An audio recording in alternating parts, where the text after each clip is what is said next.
Alright, what is going on? It is Nick coming back at you with an action figure review, and this is Horrorhound from the Creature Replica line, which is a line I just happened to cross at one of my local comic book shops, and I couldn't resist them, and yeah, I just wanted to show them to you. Now, unfortunately, I did destroy this guy's package already to create a display case, but I did use his background for the display case, so that's kind of what he looked like in package. And then the Horror Hound was on the front. Display case is just science foam, square wooden dowels, hot glue, magnets, and then Mod Poded over to seal it all. And then for the front of the display case, I just used the plastic off the package, glued it onto the foam, magnets, and then put the window and door insulation foam around the edges, which works out pretty decently, and it's pretty cheap.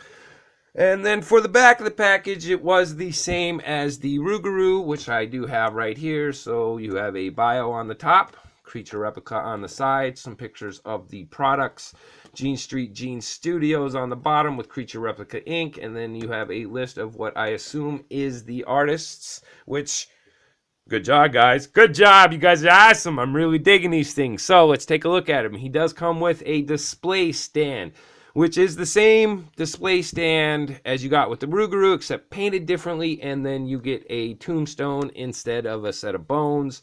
And the tombstone's done, yeah, pretty good, man. Nice sculpt, nice detail, good paint. All right, and then you just plug that bad boy right in there.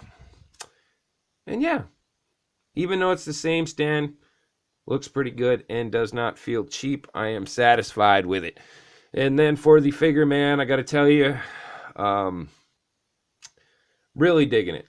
It is a little bit more spending than what you would spend on a Marvel Select or a Diamond Select figure, and that's kind of what they feel like. But I don't feel like I didn't get my money's worth. I mean, I'm happy. I'm happy with this figure. I like the way it turned out. And yeah, so let me stop rambling on and we'll take a look at the figure. I mean, look at the eyes. Those eyes just stand out. Nice yellow piercing eyes. The detail on the face. Now the jaw isn't articulated like it was on the Rougarou, but I'm fine with that. I'm fine with that. Got some stitching across the top. Nicely sculpted ears. Yes, I got a little fascination with ears. God, look at that. That head sculpt is just beautiful. And then the chest, you got some more of that stitching along the sides. Looks like his guts have been exposed. It looks like that fresh wound look. You got some bullet holes, chunk missing there. A couple more bullet holes right there.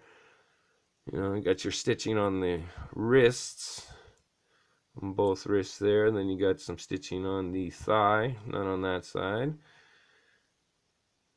Detail on the feet is pretty good, pretty good.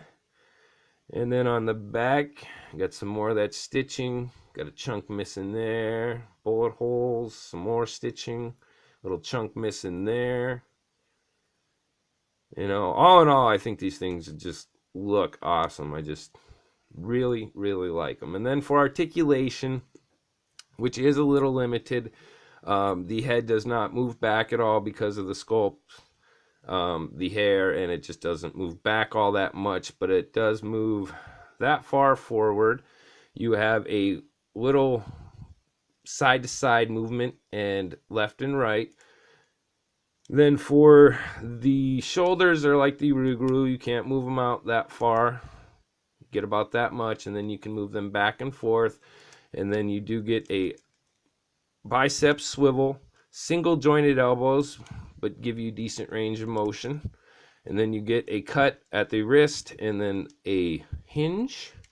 And then for the ab crunch, you get no crunch, just side to side. You get about that much out of the ab crunch. And then on the waist twist, you can go 360. And then the hip joints are kind of like the Diamond Select Venom and Carnage, where you can move them out about that far. You can't move them back.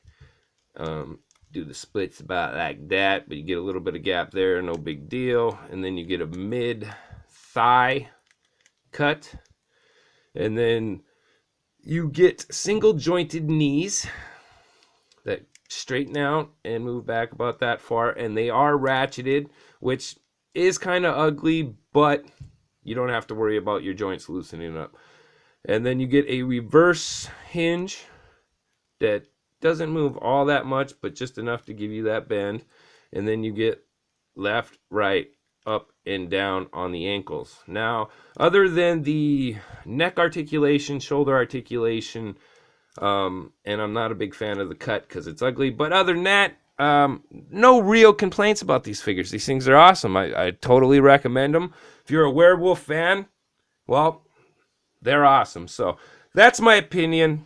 That's my review. Hope you enjoyed it. If you didn't, well, sorry about your luck. And if you want to check out some customs or maybe some more action figure reviews, check out my previous and my next videos. Later.